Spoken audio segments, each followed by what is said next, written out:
देखिए तो आपकी सासू माँ कैसी हैं? हाँ वही पता चल।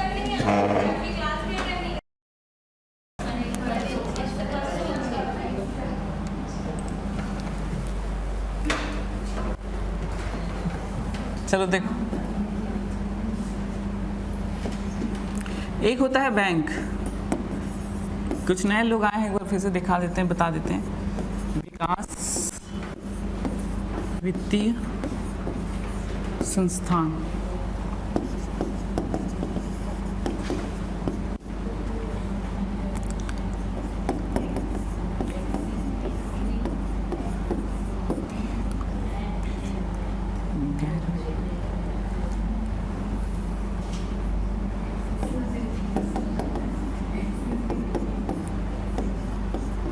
ठीक है, बात ना करें। ठीक, देखो गैर बैंकिंग वित्तीय संस्थान, 3 चीज़ें हम लोग पढ़नी है। अच्छा हाँ, एक और बात, आप इकोनॉमिक्स पढ़ते होंगे तो अगर आपको डाउट लगेगा, ठीक है, तो अब आप लोग 1-2 दिन है आपके पास, पढ़िए और कुछ जो नहीं मतलब जानना चाहते हैं वो पूछ सकते हैं, क्योंकि अब अंतिम चरण में है। जितना आपके सिलेबस में काम का था उतना मैं बता दे रहा हूँ। इसके बाद हम लोग ज्योग्राफी स्टार्ट करेंगे, ठीक है ना? ठीक है, तो आप लोग खुद पढ़ते रहेंगे। देखो तो वित्तीय संस्थान क्या होता है? जिसमें जो पैसे का लेन देन करते हैं उसको वित्तीय संस्थान कहते हैं। ठीक है, पहला आएगा बैंक। बैंक क्या करते हैं? मतलब जनता से पैसे लेते हैं और देते भी हैं। ये मैंने बता दिया था। बैंकों की स्थापना जो है आरबीआई के रूल, ठीक है, शेड्यूल 2 के तहत होती है। 1935 के शेड्यूल 2 के तहत इसकी स्थापना की जाती है। अभी वर्तमान में देखोगे तो राष्ट्रीयकरण बैंकों की संख्या 28 थी। ठीक है, 1969 में हम लोगों ने 14 बैंक को राष्ट्रीयकृत किया था, पढ़ लिया उसको। और उसके बाद 6 बैंकों को 80 में भी हमने और किया था। क्लियर है? पहले हमारा सबसे पहला बैंक बैंक ऑफ हिंदुस्तान था 1770 में, 1770 में। ठीक है, आए थे ना जी आप? नहीं आए थे? सैटरडे को नहीं आए थे? अच्छा, तो 1770 में हमारा हिंदुस्तान बैंक था। उसके 1894 में पंजाब नेशनल बैंक, हिंदुस्तानियों के द्वारा जो रूल करने वाला जो पहला बैंक था, कौन सा था? पीएनबी था। उसके 1921 में इंपीरियल बैंक, 1921 में इंपीरियल बैंक। आगे चल के यही बैंक जो है एसबीआई में कन्वर्ट होता है। ठीक, चालू कर दिया। ठीक, इसके बाद देखो ये जो बैंक था 1921 हमारा जो आरबीआई बनने से पहले इंपीरियल बैंक ही हमारा सेंट्रल बैंक का काम करता था। आरबीआई की स्थापना 1935 भारत शासन अधिनियम के तहत, राष्ट्रीयकरण 1 जनवरी 1949। ये हम पढ़ चुके थे इतना। ठीक है, बैंकों के बारे में बता दिया था। ग्रामीण बैंक भी कैसे होते हैं, कैसे काम करते हैं, उसके पूरे पद सोपान मैंने बताया था, रिकॉर्डिंग आप देखना। नेक्स्ट हमारा है विकास वित्तीय संस्थान। क्या है? विकास वित्तीय संस्थान। देखो पहले समझना, ठीक है, बैंक से थोड़ा सा अलग। विकास वित्तीय संस्थान क्या होते हैं? ऐसे संस्थान जो सीधा जनता से ऋण नहीं लेते, पैसे नहीं लेते हैं, उनको क्या बोलते हैं हम लोग? विकास वित्तीय संस्थान। देते भले हैं, देखो ये जनता को न लेंगे और न देंगे, ठीक है, ये सीधा जनता से डील नहीं करते। विकास वित्तीय संस्थान क्या करते हैं? ये कंपनियों को क्या करते हैं? कंपनियों को देंगे, बैंक के माध्यम से जनता को प्रोवाइड करवाएंगे। ओके, पहले समझिए थोड़ा सा। देखो बैंक क्या करता है? जनता से उधारी लेगा और उसको देगा भी। ठीक है, जैसे जनता से बोलेगा पैसा जमा कर दो, 5 लाख 10 लाख जमा कर दिए, और उसके बाद जनता को देगा भी। ठीक, ये क्या करते हैं? ये जनता से लेते नहीं, बस ये याद रखिएगा। ठीक है, देने का काम करते हैं। और देते किसके माध्यम से है? तो बैंक के माध्यम से देते हैं। कभी कभी कंपनियों को भी दे देते हैं, याद रखिएगा। मैं ये नहीं कह रहा हूँ कि जनता को नहीं देते, जनता मतलब कंपनी को भी उधारी देते हैं। क्लियर? लेते नहीं है। अगर आपको एक वर्ड कुछ चुनना हो तो क्या चुनोगे? लेते नहीं। क्लियर है? ये जनता से पैसे लेते नहीं। आप इसमें लिखिएगा क्या नहीं करते हैं तो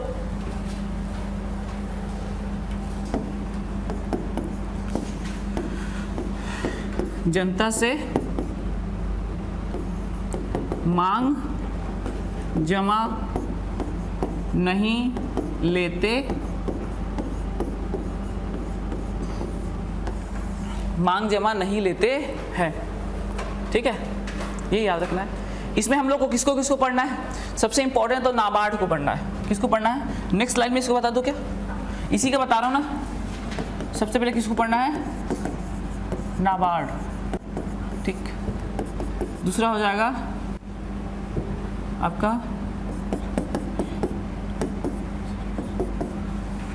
ठीक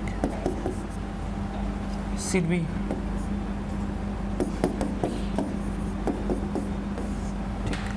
ये कुछ संस्थान है, इसको पढ़ना है, ठीक, इसको हम लोग को देखना है। देखो जो नाबार्ड है, ये नाबार्ड जो है एग्रीकल्चर के लिए लोन प्रोवाइड करता है। किसके लिए प्रोवाइड करता है? एग्रीकल्चर, ठीक है। तो जनता से पैसा लेगा नहीं, ओके। देखो NA for national bank of agriculture and rural development, ठीक है। इसका फुल फॉर्म कई बार पूछा जाता है, लिख लीजिए NA for national bank of agriculture and rural development, ठीक।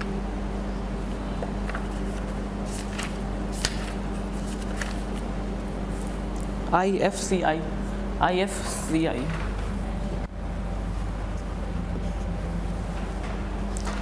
ICICI,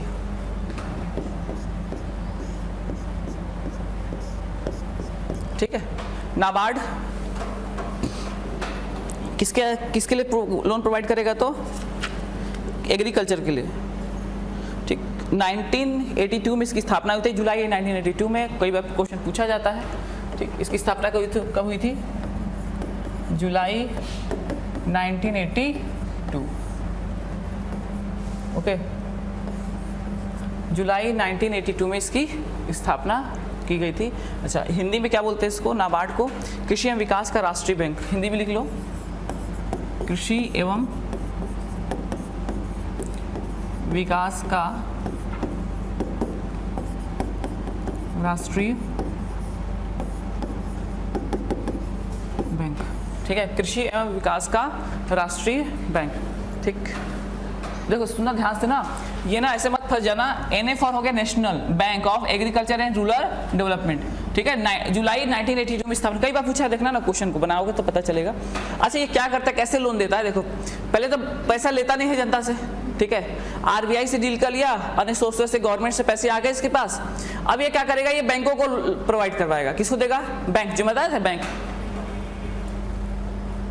देखो ना, ये जो बैंक बताए थे ना, ये जनता सीधा डील करते हैं। तो अब क्या करेगा? जो कोई व्यक्ति है वो कहाँ जाएगा? बैंक जाएगा पैसे मांगने के लिए।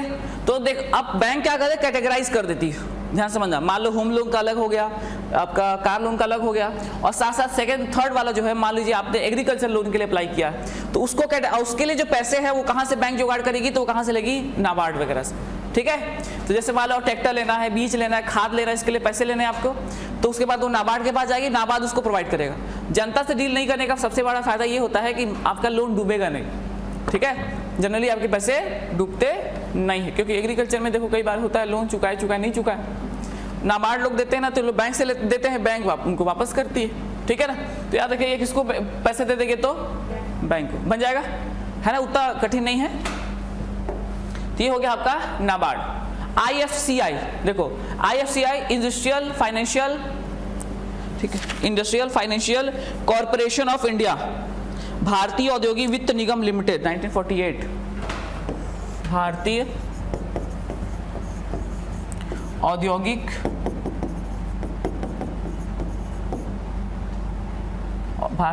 निगम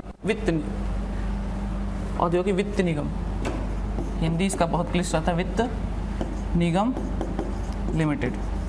स्थापना कब हुई थी? 1948। ये पहला था, इसीलिए इसको याद रखना है, ठीक है। Industrial financial corporation of India limited.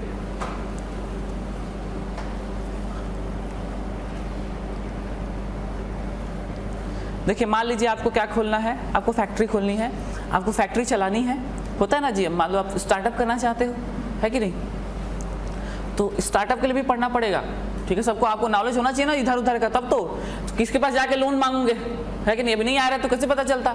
तो जाओगे ना लोन मांगे तो यही देगा लोग, ओके।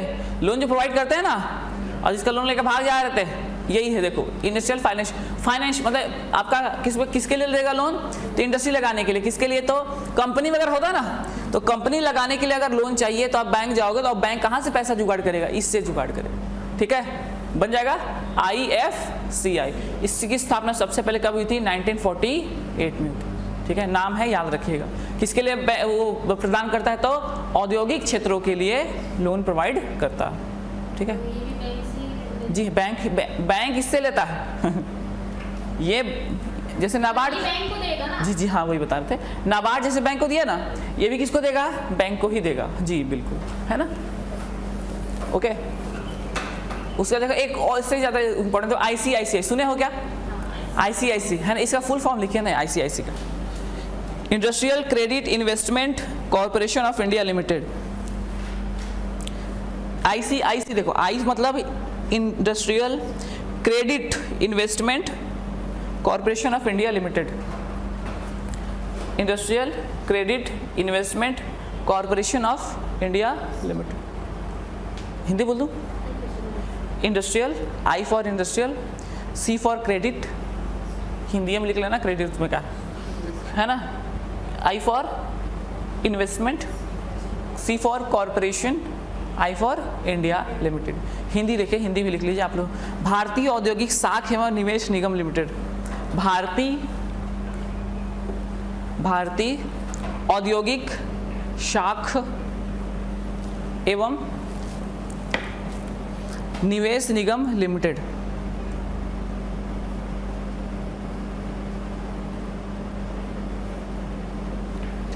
भारतीय औद्योगिक शाख, शाख मतलब क्रेडिट होता है ना, शाख एवं निवेश निगम लिमिटेड। ठीक, अब सुना तो 19 सुनो इसके बारे में बता रहा हूँ। ICICI, इसकी स्थापना पहले सुन लो, पहले इसको लिखना।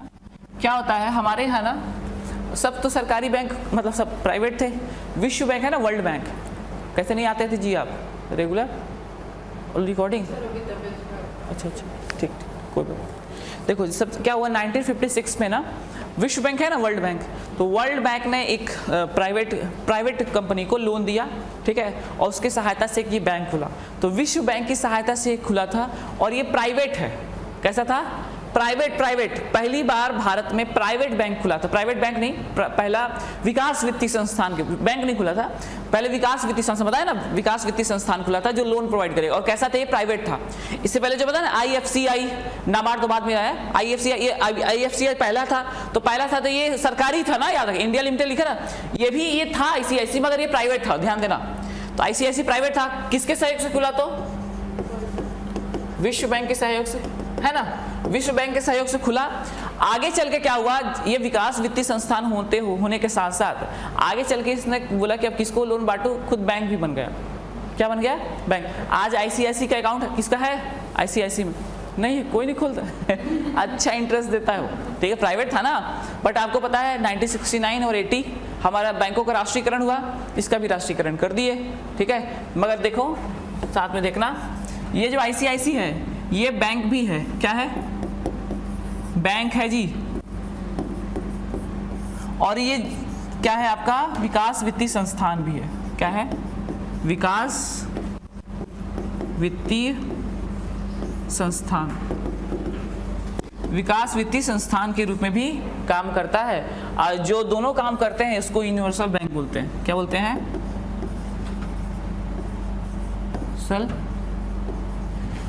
क्या बोलते हैं? यूनिवर्सल बैंक बोलते हैं, सर्वव्यापी बैंक, ठीक है, जो आपका दोनों काम करे, विकास वित्तीय संस्थान के रूप में भी काम करे और बैंक का भी काम करे, तो क्या बोलते हैं? यूनिवर्सल बैंक के रूप में जानते हैं।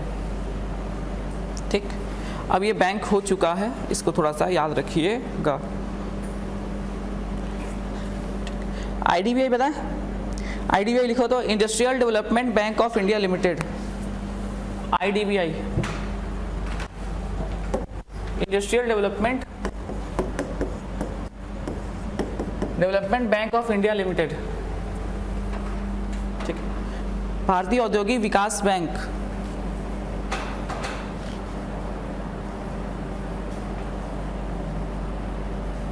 भारतीय औद्योगिक विकास बैंक, भारतीय औद्योगिक विकास बैंक, ठीक। देखो IDBI जो है ना, इंडस्ट्रियल डेवलपमेंट, ये 1964 में इसकी स्थापना हुई थी, 1964 में खुला था। और ये खुला था इस नाम से कि RBI का सहयोग करेगा, ठीक। RBI समझते हैं ना, अब क्लास आए रहते तो थोड़ा सा देखो। RBI क्या था? हेल्प करता है सबको, बैंकों को पैसा वैसा देने होने में। तो RBI के ना सब्सिडरी के रूप में, मतलब आपका ब्रांच के रूप में खुला था क्या? IDBI, ठीक है। कब खुला था? तो 1964 में खुला हुआ था, ठीक। आगे चल के क्या हुआ, 1976 में RBI ने बोला तुम अलग काम कर लो, हमारा कोई ज़रूरत नहीं है। और उसके बाद 2003 में ये बैंक भी बन गया, ठीक है। तो अभी ये यूनिवर्सल बैंक, ओके, IDBI सुने हो बैंक, ठीक है, इंडस्ट्री के क्षेत्र में अच्छा लोन देता है। अगर आपको फैक्ट्री वैक्ट्री लगाने के लिए लोन चाहिए ना तो IDBI के पास चलेंगे तो कम इंटरेस्ट में भी लोन मिलता है, अच्छा मिलता है, और ये बैंक का भी काम करता है, ठीक है। देखो बैंक तो एक दलाल के रूप में था ना जनता के बीच में, कंपनी के बीच में, तो अब बैंक ये खुद बैंक का काम करते हो। यहाँ जाओगे ना तो आपको ना जैसे आपको कंपनी के क्षेत्र में लोन भी मिल जाएगा। देखो बात को समझना, अगर अभी आप SBI के पास जाओ, ठीक है, और बोलो कि मेरे को फैक्ट्री के लिए लोन चाहिए, ठीक है, बात समझना, तो उसको ना वो मना करेगा, क्योंकि उसको इससे अगर टच नहीं होगा, अगर मान लीजिए IFCI से या फिर और किसी से टच नहीं होगा तो मना कर देगा। मगर अगर IDBI के पास जाओगे ना तो IDBI सीधा बोलेगा ठीक हम दे देंगे, क्योंकि ये एक विकास वित्तीय संस्थान भी है और एक बैंक भी है। क्लियर है? तो IDBI याद रखेगा क्या है, आपका बैंक है, यूनिवर्सल बैंक है। स्थापना कब हुई है? 1964, 1976 में। किससे अलग हो गया है? तो RBI से अलग हो गया, अलग, और 2003 में क्या बन गया है? यूनिवर्सल बैंक, है ना, यूनिवर्सल बैंक बन गया। बैंक की स्थापना भी कर ली है, ये इसको याद रखिएगा। एक आपका एक्सिम बैंक होता है, एक्सिम बैंक, ठीक है, इंपोर्ट एक्सपोर्ट बैंक बोलते हैं, ठीक है, एक्सिम बैंक।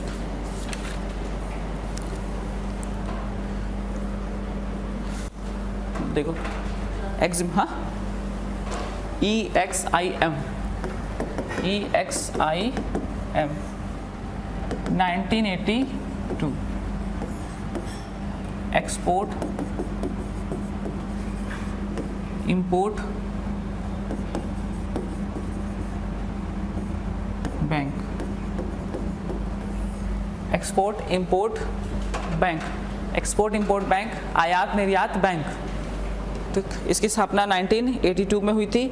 और ये क्या काम करता है? तो आयात और निर्यात संबंधी अगर कोई काम करने हैं उसके लिए भी लोन प्रोवाइड करता है। ठीक, इतना आपको याद रखना था। ठीक, ये हमारे विकास वित्तीय संस्थान होंगे। ठीक है, कुछ मैंने बताया, ठीक, ज़्यादा वो नहीं। बैंक हमने पढ़ लिया था। ठीक है, विकास वित्तीय संस्थान में जनता से मांग जमा नहीं कर लेते हैं, मगर मैंने इसमें ये भी बताया कि ये भी दो प्रकार के हो गए। ठीक है, कितने प्रकार के हो गए हैं? दो प्रकार के। देखो, जिसका टर्नओवर ज़्यादा होता है ना, सुनो ना, जैसे देखो ये जो इसमें मैंने जैसे बताया आपको ICICI टर्नओवर ज़्यादा हो गया। ठीक है, तो इसने क्या किया, ये होने के साथ साथ ये बैंक भी खोल लिया। क्या खोल लिया? बैंक भी खोल लिया। देखो, जिसकी रीच ज़्यादा होती है, जिसकी पहुँच ज़्यादा होती है, वो बैंक खोल लेता है। जैसे आपको बताऊँ, पेटीएम जानते हो? पेटीएम, तो पेटीएम आज बैंक बन गया। ठीक है, पहले बैंक नहीं था ना, पता है ना, वो बैंक बन गया, अब उसके ब्रांचेस खुलेंगे। तो रीच देखो, ये छोटा संस्थान है। ठीक है, ये बैंक बहुत बड़ा, क्योंकि उसका व्यापक होता है ना। मान लो अगर इंडिया में खुला तो पूरे हर जगह उसकी ब्रांचेस होंगे, है ना, ATM होगा, सब चीज एम्प्लॉयज होंगे। और इसका क्या है, विकास वित्तीय संस्थान, एक जगह ऑफिस बना दो तो वहाँ ट्रांसफर करना, पैसा ट्रांसफर हो गया बस।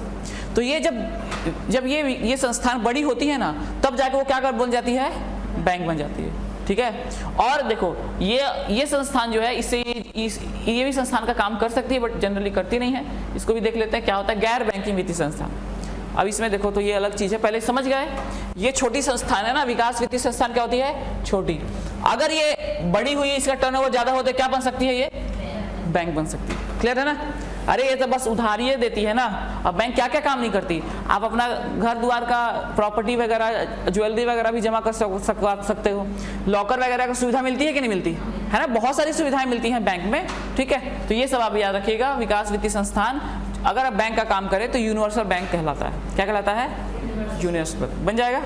आगे बढ़े, चलो नेक्स्ट देखो। तो गैर बैंकिंग वित्तीय संस्थान क्या है आपका?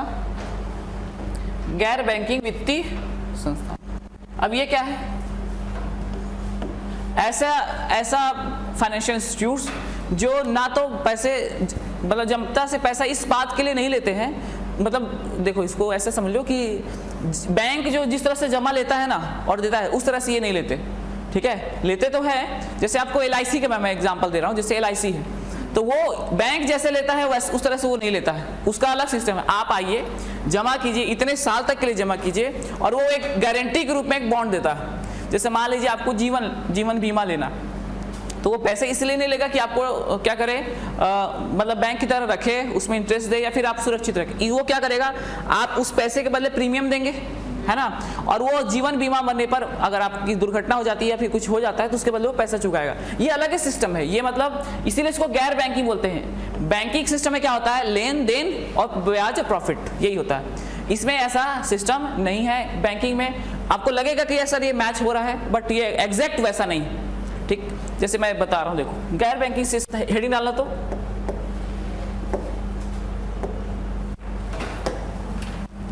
गैर बैंकिंग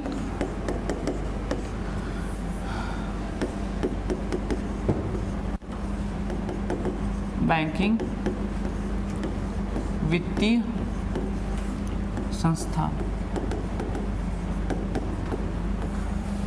गैर बैंकिंग वित्तीय संस्थान।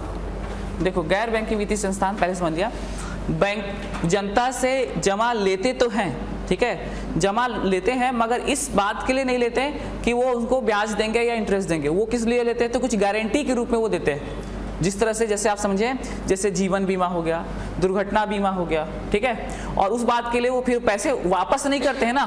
पैसे क्या होंगे, वापस नहीं होंगे, जमा तो लेंगे मगर वो कैसे होंगे, गैर, ठीक है। उसमें भी कई कैटेगरीज है, लेते हैं पर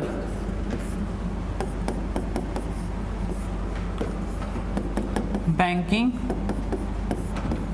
माध्यम से, ठीक है। क्या होगा, जो वित्त पैसे होते हैं वो जमा लेंगे, मगर कैसे लेंगे, गैर बैंकिंग माध्यम से। बैंकिंग माध्यम क्या होता है, आपने पैसे दिए, आपको पैसे मिलेंगे, और क्या मिलेंगे, तो आपको मतलब कुछ इंटरेस्ट के साथ आपको पैसे मिल जाएंगे, या फिर आप क्या कर सकते हैं, उधारी ले सकते हैं। ये उधारी नहीं देता, ठीक है, याद रखिएगा। ये जमा की लेने की बात होगी, जमा दो प्रकार से लेते हैं, ये देते नहीं, ठीक, उधार नहीं देते, है ना, उधार यानी लोन वगैरह नहीं देते हैं ना, याद रखिएगा। जमा लेते हैं गैर बैंकिंग माध्यम से लेते हैं, और उधार नहीं देते। जमा ले लेंगे मगर देंगे नहीं, जैसे हमारे बैंक क्या था, लेता भी था और देता, ये देते नहीं, ठीक है। अगर आप इनके पास लोन लेने चले गए हो तो ये नहीं देंगे, क्लियर है, लोन नहीं देंगे। हाँ, आप यहाँ जमा करोगे, आपने प्रीमियम चुकाया तो आपको किसी गारंटी के रूप में कुछ देंगे, ठीक है। इसीलिए इसको गैर बैंकिंग बोलते हैं। बैंकिंग का मतलब होता है लेन देन, लेन देन ये नहीं करते, ले भले लेंगे, दे नहीं, देंगे नहीं, ओके, तो देंगे नहीं। अब बोलोगे सर देंगे, देते तो हैं, मन में प्रश्न नहीं आ रहा, सर देते तो हैं ऐसे करते, तो जब आपने दिया होगा तभी देंगे वो है कि नहीं। LIC में जमा करते हैं कि नहीं करते, करते हैं ना, तो जमा करते कभी ऐसे क्या कि मैं जमा नहीं कर, सीधा जाते हैं वहाँ से उधारी लेते हैं, लोन वगैरह लेते हैं, मिला है कभी, नहीं मिलेगा ना। इसीलिए बैंकिंग वाले मॉडल में फिट नहीं होती, इसलिए बोले बैंकिंग माध्यम में क्या रहते हैं, बैंकिंग माध्यम को फॉलो नहीं करते ना। बैंकिंग का मॉडल क्या होता है, लेन और देन दोनों, क्लियर है। देखो जो दोनों आपने पढ़ा है, इसमें दोनों में लिखा है जी, देखो ना एक बार समझो तो क्या लिखा है, बैंक लिखा है वहाँ पर, और विकास वित्तीय संस्थान में भी आगे चल के मैं बैंक बताया था, है ना। ये गैर बैंकिंग लिखा है, मतलब ये ले तो लेंगे, देंगे नहीं, ठीक है। अगर इंडिविजुअल आप लेने चले जाओ तो बस एक चीज याद रख सकते हैं, ये देते नहीं। अच्छा, इसमें कौन सा आता है, तो सबसे इंपॉर्टेंट है LIC, लिखो तो LIC GIC आता है, ठीक है। LIC देखिए, LIC life insurance corporation of India limited.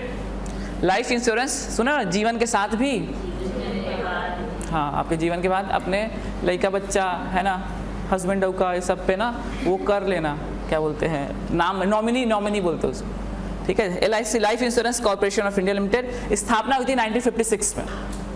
स्थापना कब हुई थी, 1956,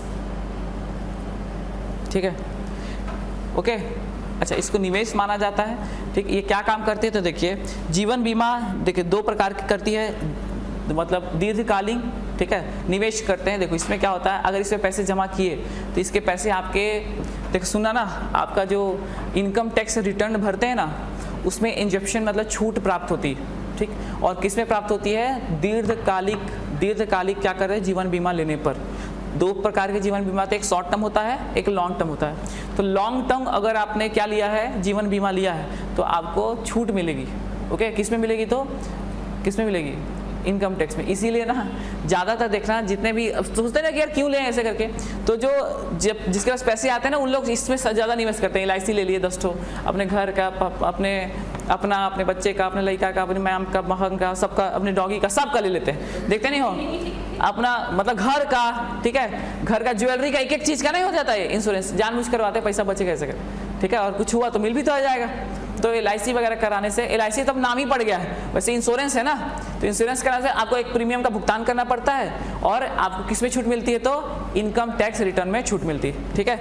GIC देख लो, तो इसमें लिख लो GIC, general insurance corporation, GIC, LIC और GIC, general insurance corporation of India limited.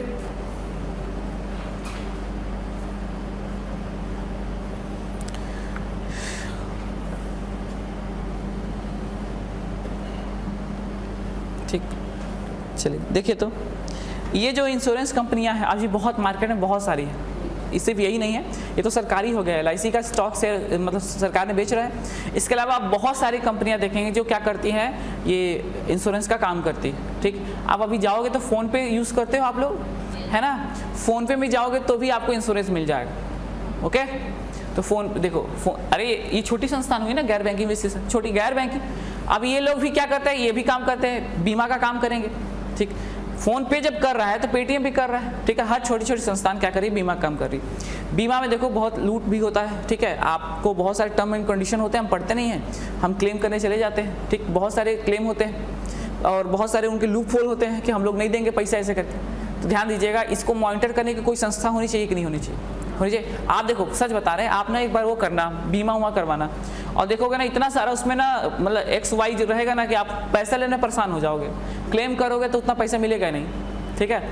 जमा करते समय जो एजेंट रहते हैं बहुत पहला फूस ला के नहीं वो इंश्योरेंस करवा देते हैं, अब बस क्लेम करने तो जाओ आप, जल्दी पैसा निकलता नहीं, आप परेशान कर देते हैं। तो इसके लिए एक संस्था है, नाम है IRDA। क्या नाम है? IRDA। ये इंपॉर्टेंट है, IRDA, IRDA, ठीक है, insurance regulatory development authority, IRDA, insurance regulatory development authority, ये याद रखिएगा थोड़ा, IRDA, IRDA, ठीक है, इंश्योरेंस रेगुलेटरी डेवलपमेंट अथॉरिटी, 1999, ठीक।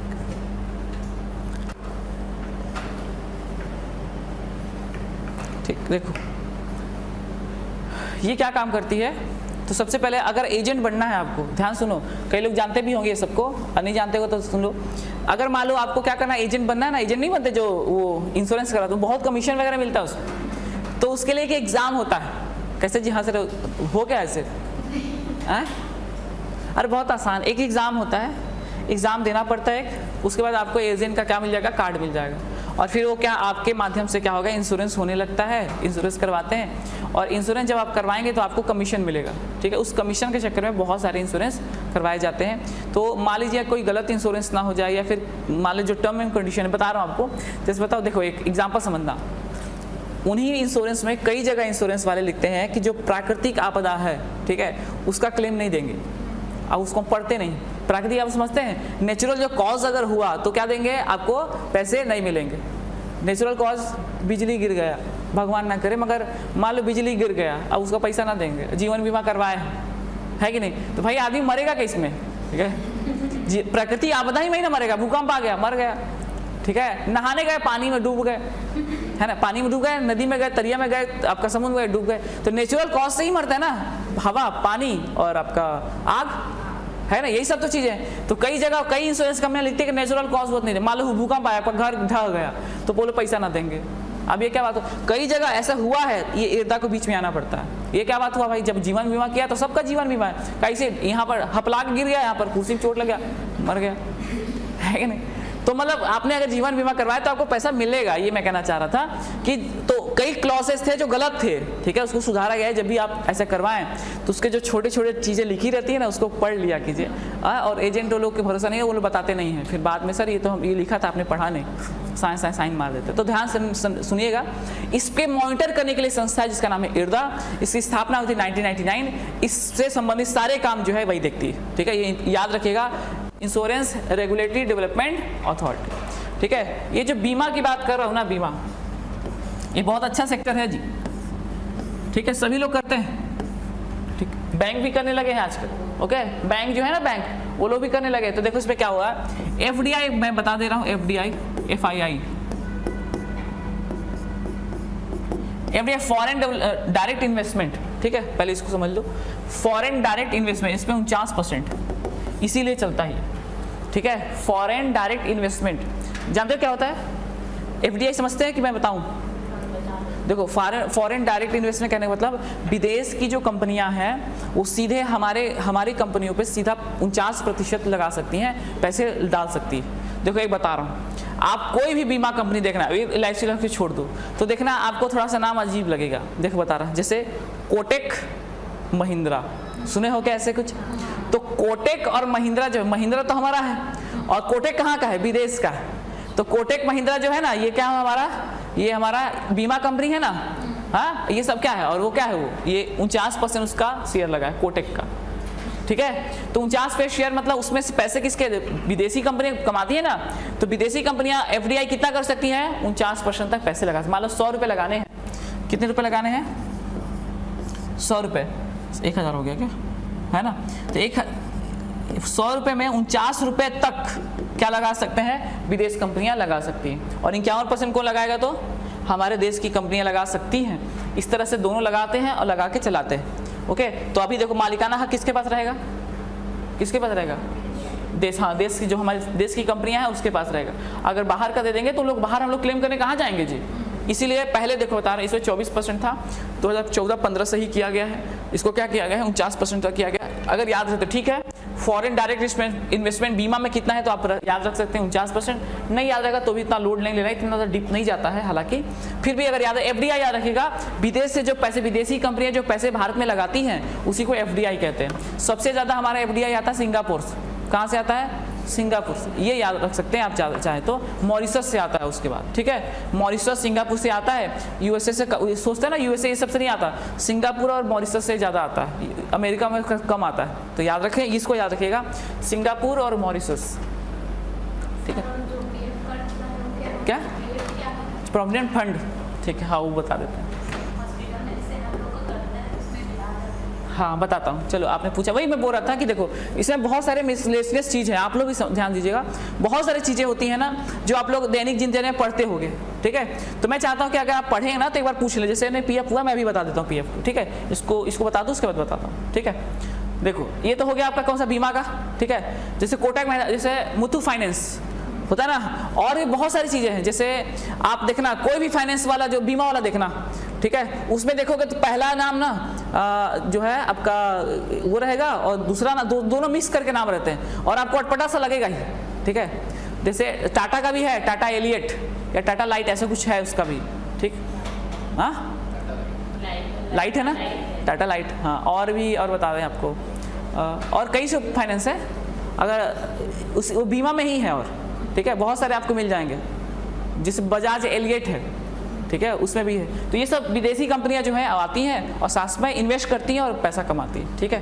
तो ये इसको याद रखिएगा बीमा में। और रेगुलेट करने वाली कौन सी अथॉरिटी है? तो IRDA बनेगा ना, ये भुलाना नहीं, ओके। चलो देखो पीएफ क्या होता है, प्रोविडेंट फंड क्या होता है। देखिए एक प्रकार के पैसे होते हैं जो आपके सैलरी से एग्जाम मतलब काटे जाते हैं। जितने पैसे काटे जाएंगे उतने ही पैसे जो काटने वाली संस्थान है वो उसमें ऐड करती है और वो क्या करती है, वो जमा करती है। जब आप कोई संस्थान छोड़ते हैं तो वो जो पीएफ के पैसे हैं वो आपको मिल जाते हैं, ठीक है, विथ ब्याज, ठीक है। ध्यान सुनो, जैसे मान लीजिए आपके सैलरी से कितना काटा जा रहा है, मान लेते हैं कि 2000 रुपये काटा जा रहा है, ठीक है। तो 2000 काटा जा रहा है, तो जैसे गवर्नमेंट जॉब में हो आप, ठीक है, तो गवर्नमेंट भी आपको 2000 रुपये उसमें से देगी, ठीक है, वो अपनी साइड से देगी। और ये दोनों जो पैसे हैं वो क्या हो जाएंगे, आपका जुड़ते जाएंगे, ठीक है। और जुड़ते जो साथ में इसको ये बैंक में जाते हैं ना, और साथ में बैंक में ब्याज भी मिलता जाएगा। जब आप संस्थान छोड़ोगे, अगर आप रेगुलर हो तो पीएफ के पैसे क्लेम करके आप पीएफ के पैसे निकाल सकते हो। क्लियर है, यही होता है पीएफ, ठीक है। जो पैसे आपके कट रहे हैं, ठीक है, सरकार भी उतना ही इसमें ऐड करती है, क्लियर। और लास्ट में क्या है, आपको वो पैसे मिल जाते हैं पीएफ के पैसे, ठीक, ये होता है। बस उतर को ना प्रोविडेंट फंड बोलते हैं इसको, ठीक है, एक नई सुविधा है। प्राइवेट वाले भी देते हैं, हाँ उतना ही देते हैं जी, बिल्कुल ये नियम ही है, ठीक है, उतना ही देंगे। अगर प्राइवेट संस्थान है ना काट रही तो उतना देगी, उसमें ऐड करती, क्लियर। हाँ, बस ऐसे याद रखिएगा कि उसके टर्म एंड कंडीशन वही वाला बात है, मीट होना चाहिए। अब वो बोलेगी कि मान लो 5 साल तक आप छोड़ोगे नहीं, रेगुलर नहीं करेंगे, रेगुलर नहीं हो, पीएफ के पैसे गए वो लूट लेगी जा, ठीक है।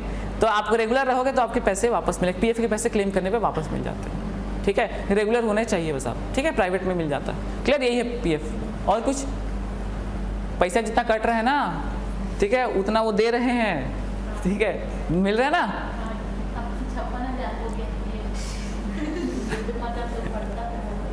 अच्छा देखो, बढ़ता है मतलब 56,000 पेमेंट है, मतलब काहे के लिए यहाँ तैयारी कर, मतलब बढ़ अच्छा इतना हो गया आपका और उनका डबल हो रहा है ना सर का। हाँ डबल होता है, जैसे सर को बता, गवर्नमेंट जाओगा ना अभी, अरे जाओगे बता रहा हूँ, अभी जैसे हॉस्टल वार्डन में जाएंगे ना आप, ठीक है, या फिर महिला पर्यवेक्षक किसी में जाएंगे, तैयारी करते रहना। वैसे उसकी भी 116 का स्वीकृति मिल गया, आना था 1700, ठीक है, पैसा नहीं है वित्त विभाग पास, 116 ही मिला है। तो देखो पैसा जो है क्या होगा जब आपका, देखो आपका ना महंगाई भत्ता, फिर आपका हाउस अलाउंस, फिर मेडिकल अलाउंस, फिर पीएफ, ये सब काट के आपको पैसे मिलेंगे, जो कि मेरे ख्याल से 25-26 हज़ार रुपये होंगे।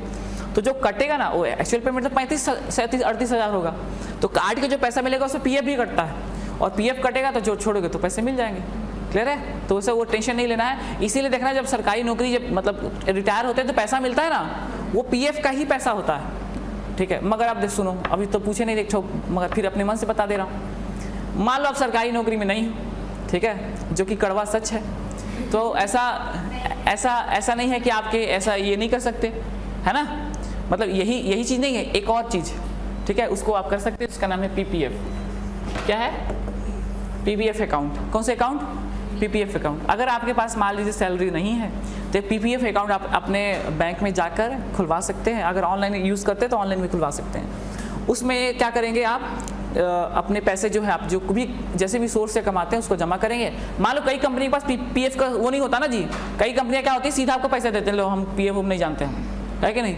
तो आप क्या कर सकते हो, तो आप अपने लिए क्या खोल सकते हो, पीपीएफ अकाउंट खोल सकते हो, ठीक है। ये सेम वैसे ही काम करता है और इसमें इंटरेस्ट ज़्यादा मिलता है, ये बैंक उसका आपका काम करेगी, ठीक है। हाँ बट शर्त ये रहती है कि पीपीएफ अकाउंट के पूरे पैसे आप निकाल नहीं पाओगे, ठीक है, मतलब ऐसे निकाल नहीं पाओगे, एक साथ नहीं निकाल पाओगे। जैसे मान लो आपको चाहिए, मान लो इसमें आपका 50,000 रुपये है तो एक साथ 50 नहीं निकाल पाओगे, कुछ मतलब कम करके निकालोगे। तो ये ऑप्शन भी है जो प्राइवेट जॉब करते हैं, जिसके कंपनी में आपका पीएफ का सिस्टम नहीं है, वो ये पीपीएफ अकाउंट अपने अकाउंट से मतलब बैंक से खुलवा सकते हैं, ठीक है। सेम वही काम होता है, ठीक है। इसमें इंटरेस्ट अच्छा मिलता है, क्लियर है, इंटरेस्ट मिलता है ना। हाँ डबल नहीं करेगी बैंक, इंटरेस्ट देगी, ओके। जैसे नॉर्मल जो बैंक होता है ना आपका 7% जितना भी देता है, ठीक है, ऐसे सेविंग अकाउंट में, तो ये उससे ज़्यादा ही मिलेगा आपको पीपीएफ में, ठीक है। तो ये खुलवा सकते हैं आप लोग।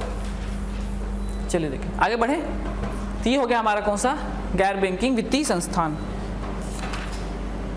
ठीक। ये हमारा ये टॉपिक जो है यहाँ पर ख़त्म हो गया, ठीक, ओके। नेक्स्ट टॉपिक डालो तो बाजार, ठीक है, मार्केट, ठीक। बाजार थोड़ा सा देख लेते हैं, ठीक। कैपिटल मार्केट, आप मनी मार्केट सब देखना है, ठीक। बाजार कोई बताएगा कि मैं बताऊं? बाजार जहां पर क्रय विक्रय किया जाता है उसको बाजार कहते हैं, मार्केट कहते हैं, है ना। क्या किसको बोलते हैं बाजार? मार्केट किसको लेंगे? जहां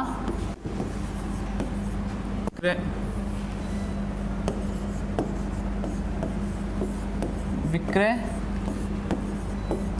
किया जाता है उसको क्या बोलेंगे? मार्केट के।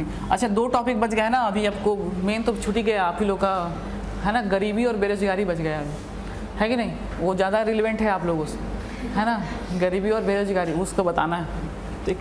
क्रय और विक्रय, अरे होता ना जी, प्रच्छन्न बेरोजगारी होता है, ठीक है, होता ना, ये सब पूछता है ना प्रच्छन्न बेरोजगारी क्या है, तो ये सब बताना पड़ेगा ना। आप लोग अपने बारे में नहीं जानो कैसे जानोगे, तो है कि नहीं।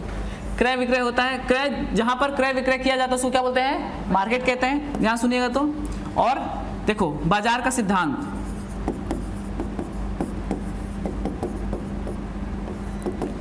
बाजार का सिद्धांत समझिए तो किस पे काम करता है बाजार?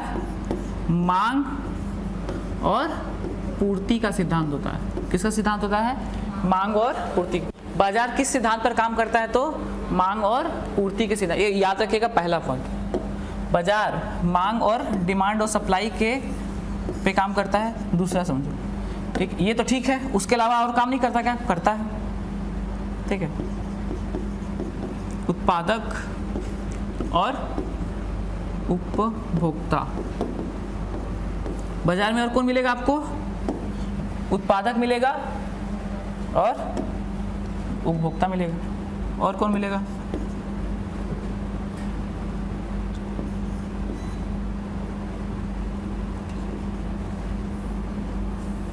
एक आपको कौन मिलेगा? पूर्तिकर्ता,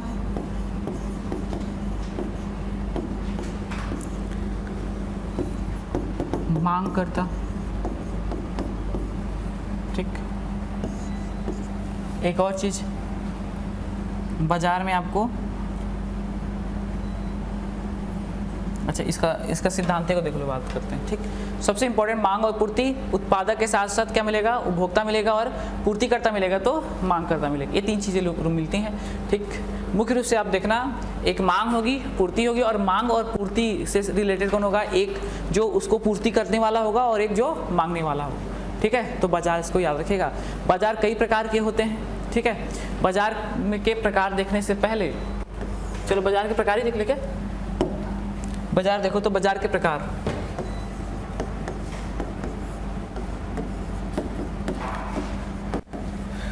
बाजार के प्रकार लिख लो तो एकाधिकार बाजार, एकाधिकारी बाजार, मोनोपोली मार्केट, एकाधिकारी बाजार,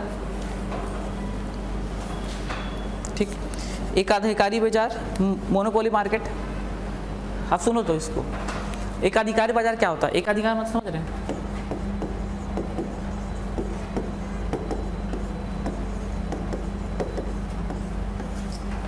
ठीक। अच्छा, किसके आधार पर बाजार के प्रकार बता रहा हूं? तो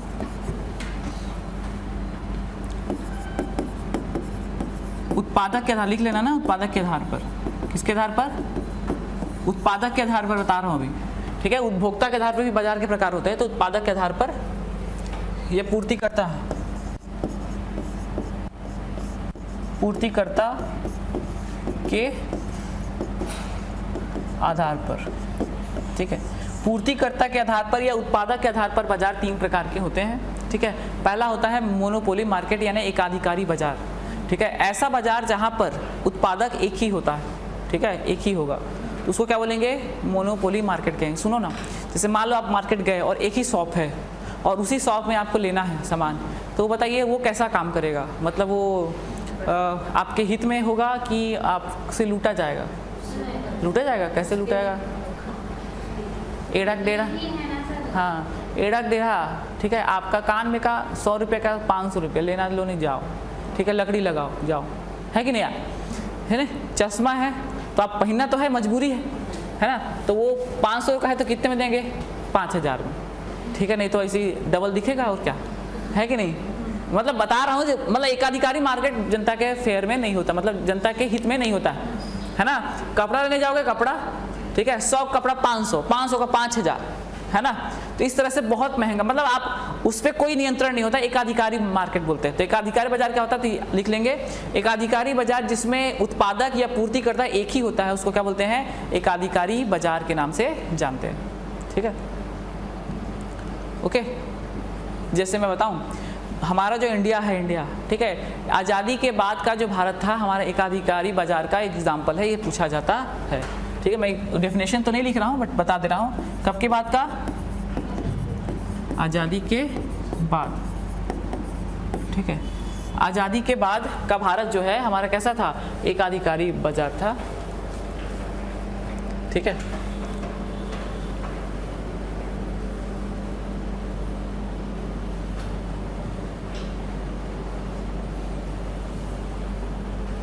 ठीक, उत्पादक थोड़ा सा गलत साउंड करता है,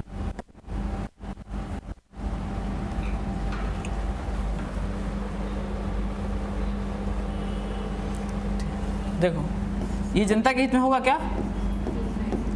जनता के हित में नहीं होता है ना, जनता के हित में नहीं होता ही, ठीक है, याद रखिएगा, जनता के हित में नहीं होगा, है ना। और कब से कब तक, हमारा आज़ादी के बाद कब से कब तक था, तो 1991 से पहले हमारा जो देश है वो कैसा था, से पहले एकाधिकार था। देखो एकाधिकार मतलब सीधा सबका कंट्रोल सरकार के पास था, सरकार चाहेगी वही गाड़ी आएगा, ठीक है, सरकार अगर जो बोलेगी तो वही कपड़े पहनने हैं, सरकार बोलेगी तो जैसे राजदूत है, बुलेट है, वही तो चीज़ें थी ना। एकाधिकार मतलब सरकार का पूरा नियंत्रण था बाजार पर, ठीक है, उसको एकाधिकारी बाजार बोलते हैं, सरकार अपने अनुसार काम करती थी। हमारा एक एग्जाम्पल है भारत, ओके। उसके बाद नेक्स्ट आता है अल्पाधिकारी बाजार, कौन सा, अल्पाधिकारी, ठीक है। अल्पाधिकारी देखें, या विक्रेता लिख लेना, विक्रेता,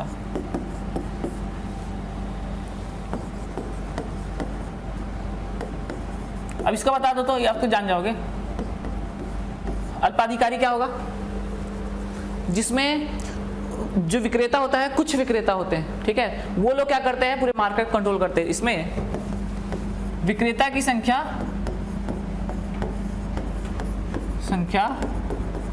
एक से अधिक पर निश्चित होती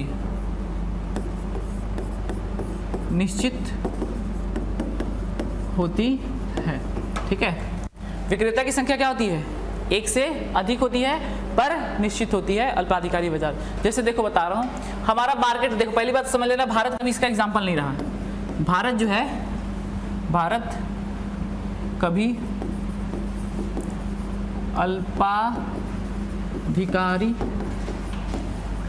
बाजार का उदाहरण नहीं रहा, है ना।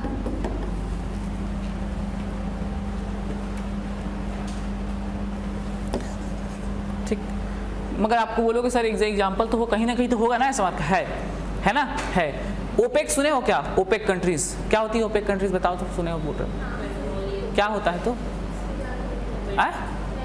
Full form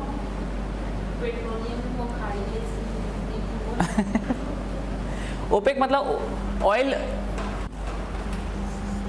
OPEC oil and petroleum exporting countries, ठीक है, ओपेक कंट्रीज बोलते हैं, ठीक है। ओपेक कंट्रीज देखो ये क्या होती है, ये कुछ देशों का समूह है, ठीक है। इसमें रसिया है, आपका ईरान है, इराक है, ये सब लोग है ना, सऊदी अरब है, ये लोग कुछ लोग हैं। ये लोग पता क्या करते हैं, कुछ लोग एक से ज़्यादा है, ठीक है, जो उत्पादक है मतलब आपका जो विक्रेता है वो एक से ज़्यादा है ना, एक से ज़्यादा, मगर निश्चित है कि नहीं है, 12 कंट्रीज हैं। तो वो जो कंट्रीज है ना क्या करती है, ये लोग डिसाइड करते हैं कि कितना क्या रेट होना चाहिए क्रूड ऑयल का। ध्यान समझना, मार्केट में मान लो अगर देखो क्रूड ऑयल सस्ता हो रहा है ना, इन्हीं लोग बोलेंगे कि उत्पादन कम कर दो, क्रूड ऑयल का दाम बढ़ जाता है, तो ये गलत है कि नहीं। कुछ लोग मिलकर क्या कर रहे हैं, डिसाइड कर रहे हैं ना। एक एग्जांपल आप याद रखिए, ओपेक जो कंट्रीज है ये किसका एग्जांपल है, तो अल्पाधिकारी मार्केट का एग्जांपल है। ये लोग मैनिपुलेट करते हैं मार्केट के रेट को, क्लियर है। ओपेक मतलब oil and petroleum exporting countries, oil and petroleum exporting countries जो है, ये जो है क्या है, अल्पाधिकारी मार्केट का एग्जाम्पल। क्या करते हैं, तो ये ना हाँ मूल्य निर्धारण करते, मतलब क्या करते हैं, उन पर डोमिनेट करते हैं। आपका जो पेट्रोलियम है, जो क्रूड ऑयल है ना, उसको क्या करेंगे, रेट को बढ़ाना और घटाना, इन्हीं ये लोग कर देते हैं, ठीक है। मान लो देखो क्या होता है, बीच में ना बहुत कोरोना के समय ना क्या हुआ था, बहुत माइनस में चला गया था क्रूड ऑयल का रेट, तो ये लोग प्रोडक्शन को कम कर दिए थे। प्रोडक्शन कम करेंगे तो क्या हो जाएगा, वो आपका रेट थोड़ा बढ़ जाएगा, तो यही लोग कंट्रोल करते हैं। अगर ये लोग नहीं करते ना तो सही दाम पे, ऐसा नहीं है कि पेट्रोल की कमी है, सबको पर्याप्त पेट्रोल मिलता और सही दाम पे मिलता, इतना महंगा नहीं मिलता। तो ये लोग कमाने के चक्कर में इतना करते, तभी तो इतना अमीर हुए हैं जी, है तेल बेच। तो ये हो जाएगा ओपेक कंट्रीज। नेक्स्ट देखो तो लास्ट आपका, ये सबसे इंपॉर्टेंट और अच्छा है, ठीक है, खुला बाजार, ठीक है, ये ओपन मार्केट बोलते हैं।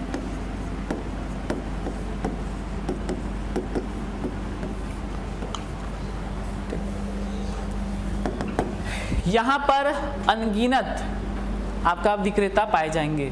विक्रेता कैसे होंगे, अनगिनत। देखो मैंने बताया पहली बात, बाजार किस आधार पर बता रहा था, विक्रेता के आधार पर। और अभी क्रेता के आधार पर मतलब विक्रेता और क्रेता होता है ना, तो क्रेता के आधार पर अलग अलग बाजार होता है। तो विक्रेता के आधार पर अगर मैं बात करूं तो विक्रेता का तीसरा जो है खुला बाजार है। पहला में एक ही होगा विक्रेता, दूसरे में देखो ना एक से ज्यादा मगर निश्चित, और तीसरे में क्या होगा, बहुत सारे होंगे। कैसे होंगे, बहुत सारे। वही 3 एग्जाम्पल, एक, कुछ और बहुत सारे। तो खुले बाजार में क्या होगा, विक्रेताओं की संख्या एक से मतलब बहुत सारी होती है, बहुत सारी होती है, ठीक है। इसको क्या बोलते हैं, खुला बाजार या ओपन मार्केट कहते हैं। आज का जो भारत है वो कैसा है, वो ओपन मार्केट है। कब से कब तक का, 1991 के बाद का भारत,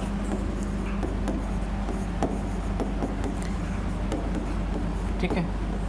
1991 के बाद का भारत जो है वो कैसा है, तो 1991 के बाद का भारत क्या है, तो ये ओपन मार्केट। कैसा है, ओपन मार्केट बन जाएगा, ठीक है। हम लोगों ने क्या नीति अपनाई है, LPG, लिबरलाइजेशन यानी उदारीकरण, लिबरलाइजेशन। प्राइवेटाइजेशन मतलब निजीकरण, याद रखना है इसको। और ग्लोबलाइजेशन मतलब वैश्वीकरण, याद रखिएगा इस नीति को, इसको वैश्वीकरण, खुला बाजार को वैश्वीकरण भी बोलते हैं, वैश्वीकरण, ग्लोबल मार्केट, ठीक है। देखो ना जी, 3 नीतियां हैं, उदारीकरण, निजीकरण और वैश्वीकरण, ठीक है। ये हमारे कब से है, तो 1991। इसमें क्या होता है, विक्रेता जो है, विक्रेता एक से अधिक, एक से बहुत सारे, एक से बहुत सारे,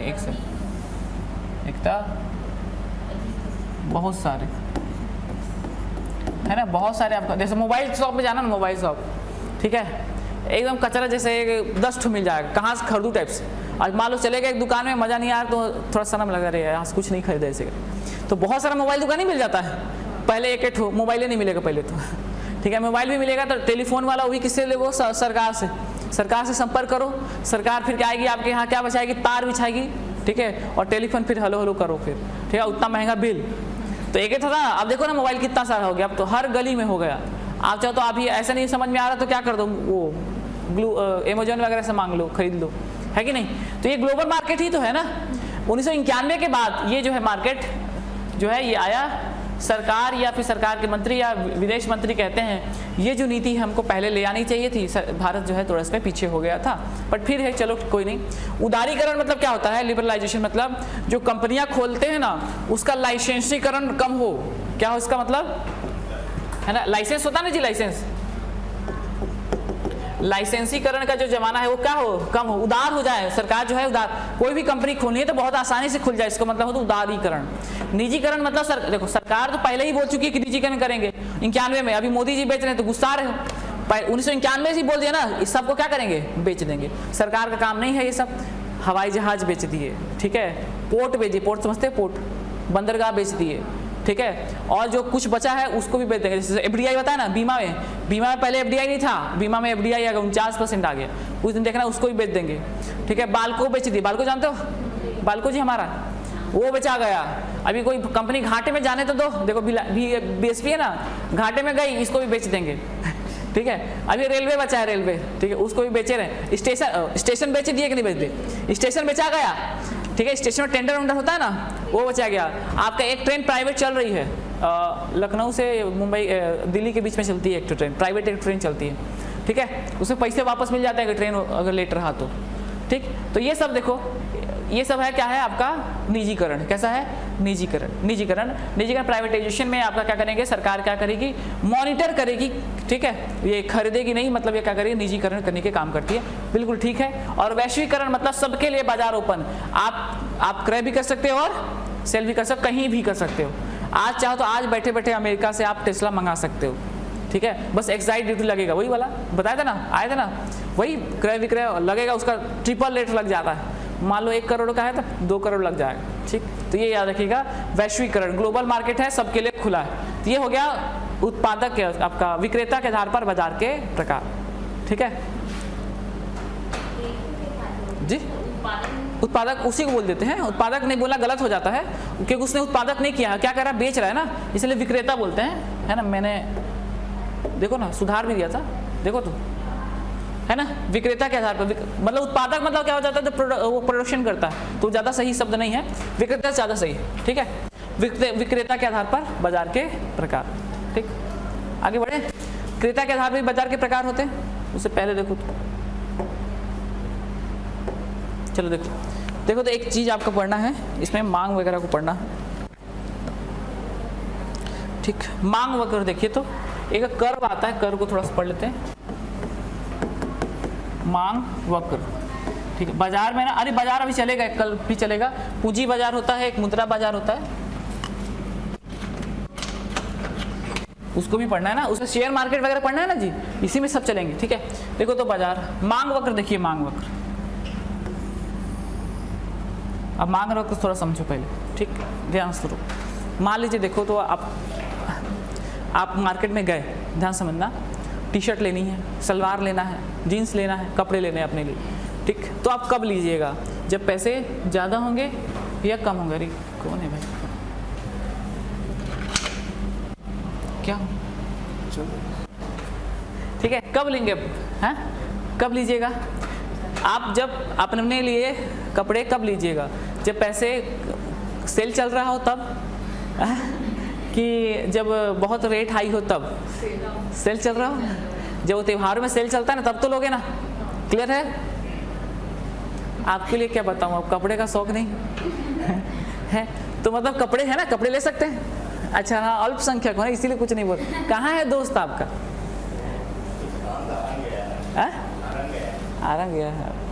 वही मैं सोचूं कैसे इतना चुपचाप बैठे एकदम मेरे देख रहे अल्पसंख्यक, कोई बात नहीं है ना, ठीक है, अकेले ही लड़ना है, मगर लड़ना है, ठीक है।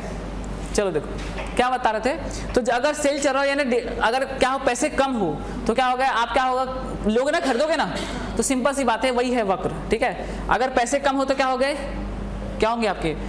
पैसे कम हो तो डिमांड ज़्यादा होगी कि नहीं? अरे डिमांड ज़्यादा होगी कि नहीं? मांग कैसी होगी? अगर पैसे हैं, मांग कब होगी? ज़्यादा, जब पैसे कम होंगे, ओके ना। इसी को बस याद रखिएगा, किसके आधार पर बताएं? मांग वक्र आधार पे, उपभोक्ता के आधार पर, मांग और कीमत। देखो लो, यहाँ पर मैंने मांग बोल दिया, यहाँ पर बोला कीमत, ठीक। 1 2 3 4, 1 2 3 4, मैंने ये 1 2 3 4 लिख दिया समझाने के लिए। 100 रुपये, 200 रुपये, 300 और 400 भी कर सकते हो आप। क्लियर है? और एक आपका मांग है, 1 ठो कपड़ा दे दे भैया, 2 ठो कपड़ा दे दे, ठीक है, 3 ठो दे दे, 4 ठो दे दे, हो गया ना। ये समझ रहे? ये ग्राफ ऐसे बनेगा, मांग इधर रहेगा, कीमत इधर रहेगी। 1 कपड़ा, 2 कपड़ा, 3 कपड़ा, 4 कपड़ा, 100 रुपया, 200 रुपया, 300 रुपया और 400। क्लियर है? ये ग्राफ समझ में आया? 1 2 3 4, किसकी बात कर रहा हूं? अब एक बात बताओ, जब मान लो 100 रुपया है, 100 रुपया, और मार्केट में 4 कपड़ा है भाई, अब पूरा दुकानें मत लूट लेना, 4 कपड़ा, तो आपकी डिमांड क्या होगी? हाई होगी, कम होगी? हाई होगी, पक्का? समझ आ रहा है? हाई होगी ना, होगी कि नहीं होगी? है ना, पूरा ले लो, है ना। अगर मान लीजिए ये रेट है तो आप चाहोगे कि पूरा ले लें, ठीक है, या उस जितना आप ले सकते हैं उतना ले, हाई रहेगा। उसके मान लीजिए थोड़ा सा बोला कि नहीं, सब बेचा जा रहा है, 200 कर देते हैं, तो थोड़ा सा कम होगा कि नहीं होगा? बिल्कुल कम होगा। तो क्या हो जाए, कहाँ पर पहुँच जाओगे इसमें, ठीक। और मान लो और थोड़ा 300 रेट कर दिया तो, है ना, पैसा कहीं से नहीं ले लोगे, हैं। और मान लो 400 कर दिया, फिर है, कम से कम अब लेना तो है ही है, त्योहार पहनोगे, ऐसे थोड़े रहोगे पुराना पहनेगा। घर वाले पड़ोसी लोग क्या बोले, सही लो, नया कपड़ा नहीं ले रहे ऐसे, है, तो कम से कम 1 ठो तो लोगे। ये है आपका कर्व, ठीक है। कैसा है? यही कर्व है। कैसा? इसी को देखो, इसको मिला दो आप, ठीक है। कैसा है देखो तो, डाउन जा रहा है कि नहीं जा रहा है ना, डाउन जा रहा है, याद रखिएगा।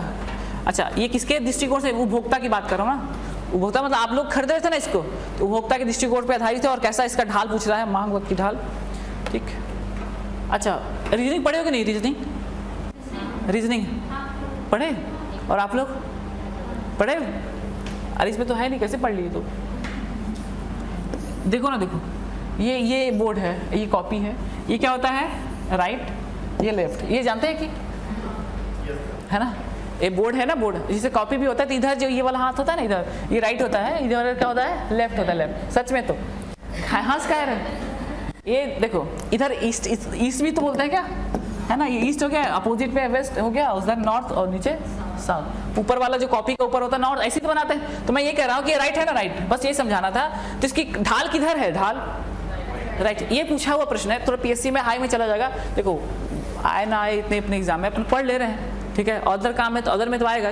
जो ये जो ग्राफ है ना, उपभोक्ता के दृष्टिकोण किधर है इसकी ढाल, दाहिने ओर लिख लो, है ना। ढाल किधर होती है तो दाहिने ओर होती है, ठीक है। मांग वक्र की ढाल, ये मांग है ना, डिमांड वक्र है, मांग वक्र की ढाल किधर होगी तो दाहिने ओर होती है तरफ। हुआ कि नहीं हुआ, ये दाहिने तरफ हुआ ना, है ना। अरे जो डिमांड कर रहे हैं तो डिमांड कैसे कर, धीरे धीरे कम होगी कि नहीं होगी, जैसे जैसे रेट बढ़ेगा डिमांड कम हो जाएगा, है। तो यही वाला प्रश्न है, जो मांग वक्र है, मांग वो किधर होगा, उसका ढाल दाहिनी तरफ। अगर ये याद हो गया तो जस्ट उसको उल्टा कर देना, ठीक है। ये तो रटने वाला चीज हो जाएगा हालांकि, है ना। पूर्ति वक्र की ढाल कैसे होगी, बाईं ओर होगी, मगर उसको समझ लेते हैं, है ना। वही चीज है, ये क्लियर है ये ग्राफ, बनेगा जी। चलो ना देखते हैं। तो अगला कौन सा हो जाएगा, पूर्ति वक्र, कौन सा, वही चीजें फिर से बनेंगी। अच्छा, ये किसका दृष्टिकोण होगा तो विक्रेता का दृष्टिकोण, कौन सा, आप समझ लो आपका दुकान है, ये किसका है तो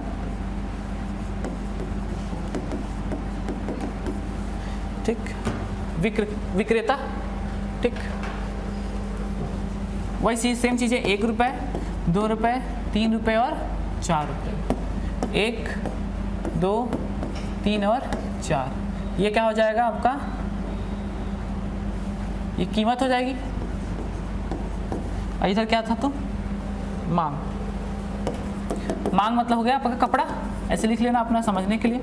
अब समझो तो देखो, आप लोग अब समझो, अब वो नहीं हो, ग्राहक नहीं हो, आपने दुकान खोली है, ये सब छोड़ छाड़ के क्या खोला, चलो छोड़ो ये सब, आपके बिजनेस खोलते हैं, क्या खोलते हैं, बिजनेस। आपका दुकान है, ओके, दुकान है, समझना किसका दुकान है, कपड़े का है, मोबाइल का है। अब आप समझिए कि आपको प्रॉफिट लेना है तो आप किस में लेना चाहोगे, हाँ, आप चाहोगे कि सबसे ज्यादा जो रेट है उस रेट पे बेचूं, आपके अनुसार बात हो रही है ना, विक्रेता के अनुसार। तो आप किस रेट पे दोगे सबको, 400 में दोगे कि नहीं दोगे, आप चाहोगे किसी में दे दूं मैं, ओके, आपके अनुसार है। मान लो रेट थोड़ा कम हुआ तो आप चाहोगे नहीं मैं कम बेचूंगा या कम बेचूंगी। उसके बाद और रेट कम हुआ तो, और सबसे कम रेट हुआ तो बोलोगे नहीं देंगे, इतना ही रेट। आपके अनुसार बात हो रहा ना। एक दुकानदार क्या चाहेगा कि महंगा रेट पे जाए, चाहे ज्यादा सामान चले जाए, ठीक है, मगर कम रेट पे कम हो जाए, ठीक। तो ये जो ग्राफ आप देख रहे हैं ना, ये उल्टा बनता है, जैसे उसी का उल्टा बनता है। ये वाला बना था ऐसे, ये वाला कैसे बना, ऐसे, ठीक है। बस सोचने का नजरिया अलग है। वो चाह रहा था कि आपको सस्ते मिल जाए और ये चाह रहा था कि आपको महंगे में बिचा जाए, ओके। तो याद रखिएगा, पूर्ति वक्र की ढाल किधर होती है, किधर होगी जी, बाएं तरफ होती, किधर होती है, ठीक है। अगर आप पहले वाला भी याद रख लेंगे ना, समझ लेंगे, तो दूसरा वाला तो अपने आप बन जाएगा। जैसे उल्टा होता है, मांग और पूर्ति अपने आप में अपोजिट चीज है, ठीक है। तो मांग वक्र जो होता है वो किधर होता है, दाहिनी ओर, और पूर्ति वक्र किधर होता है, बाईं ओर ढाल होता है, ठीक है।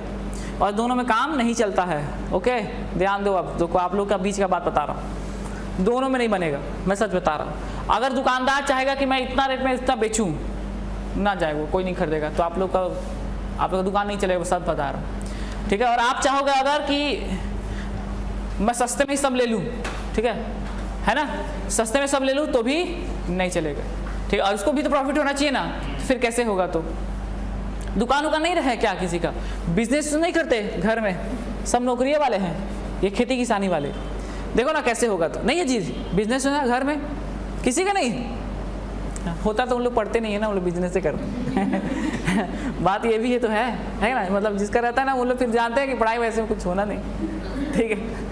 तो बिजनेस कर, देखो बता रहे, तो एक होता है मिनिमम सेटिस्फेक्शन पॉइंट, ठीक है।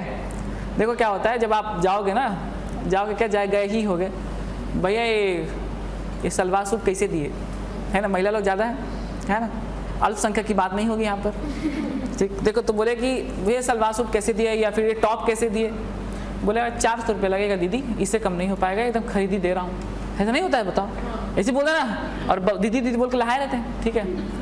तो दीदी 400 रुपये पड़ेगा, एकदम ना, एकदम ओरिजिनल, एकदम नया माल आया एकदम, ठीक है। अरे भैया ऐसे थोड़े होता है, ठीक है। मेरी सहेली लेके गई है, आप कौन सहेली कोई नहीं जान रहा है नहीं भैया कम करो कम करो, तो फिर वो अपना आखिरी बताते हैं कि भैया ठीक है दीदी आपके लिए 350 पड़ेगा। और वो तो आप कब, अभी आप अपना रेट खोला नहीं है ना, ठीक है, जवाहर बाजार है ना इधर कहीं पर, मैं नहीं गया, मतलब मैंने सुना है यहाँ पर, ठीक है, हाँ सच में नहीं, भगवान का सब मैं जानता भी नहीं। ठीक, मिलता है ना यहाँ पर, क्या हुआ, गोल बाजार भी है, अच्छा अच्छा वहीं पर जाते हो, ठीक है, अच्छा उसी को बोलते हैं, हाँ नहीं जा रहा था मैं। देखो तो आपने रेट नहीं खोला ना, अभी 350 उसने बोल दिया है, ठीक है दीदी 350 पड़ेगा, ये लास्ट रेट है, आप लेना तो ले लीजिए। बोले नहीं अब मैं इस रेट में तो नहीं लूँगी भैया, मगर लूँगी तो जरूर। है ना, आपने बोला भैया 100 रुपये में लूँगा, 100 रुपये दीदी खरीदी क्या है, इसका मतलब आधा टुकड़ा नहीं आएगा, 100 रुपये कौन देगा उसको, मगर आप भी जान रहे हो 100 रुपये में नहीं देगा वो, मगर आपने रेट खोला कितने पे, 100 रुपये। अब वो किस पे अड़ा है, 350 अभी बोला है, वो दीदी ऐसा मत करो, गरीब पेट पे लात मत मारो, और दीदी कहाँ सुन रही है ना, दीदी को 100 रुपये में चाहिए। ये सब आप ही की बातें हैं, आप लोग ऐसा किए होगे, आप ही लोग बात बता रहा हूँ, देखो तो। फिर वो बोला नहीं दीदी ऐसे आखिरी है, 350 पड़ेगा, ले लीजिए आप बस, ठीक है, त्योहार का सीजन है, ठीक है, हमारे भी लड़का बच्चा है, ऐसे करके तो 300 पड़ेगा। बोले नहीं 150 में दे दो। देखो इधर आप बढ़े, उधर वो कम हुआ कि नहीं हुआ, अभी भी जम नहीं रहा, वो 150 और 300, सीधा 300 का फर्क, 150 का फर्क आ रहा है।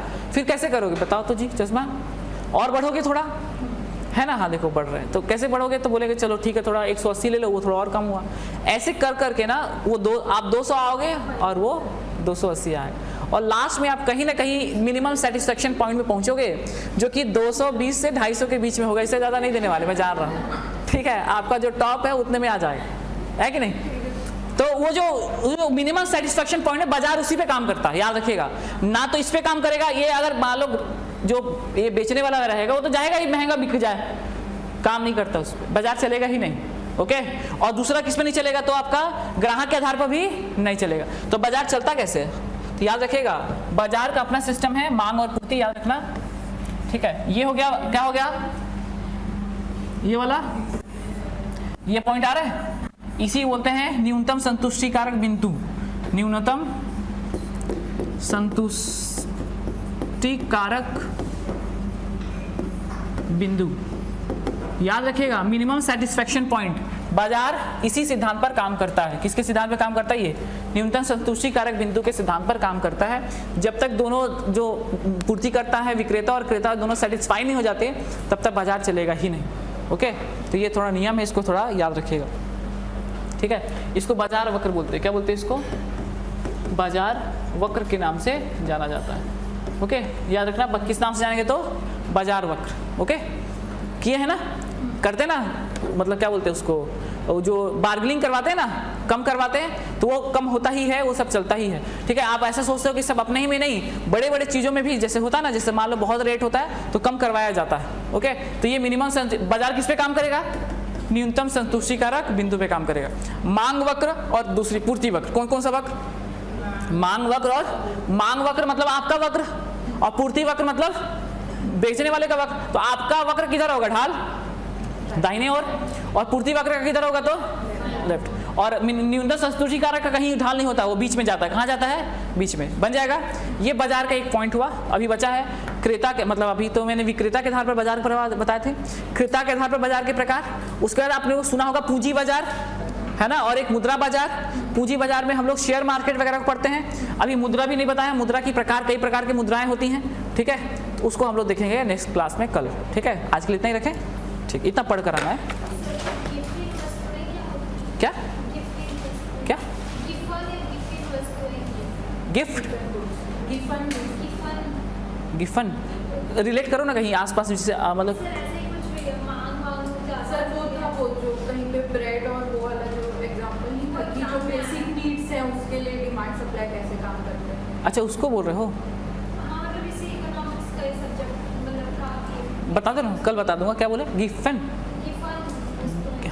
जो मतलब नेसेसरी होती, कंपलसरी जो होती है ना, जो आपका मतलब जीने के लिए जो है, उसी को बोल रहे हो क्या। हाँ हाँ उसी को बोल रहे, हाँ मतलब देखो, जैसे देखो इसमें बता रहे हो, जैसे प्याज, आलू, टमाटर, खाना, आटा, चावल, दाल, ठीक है, ये सब होगी।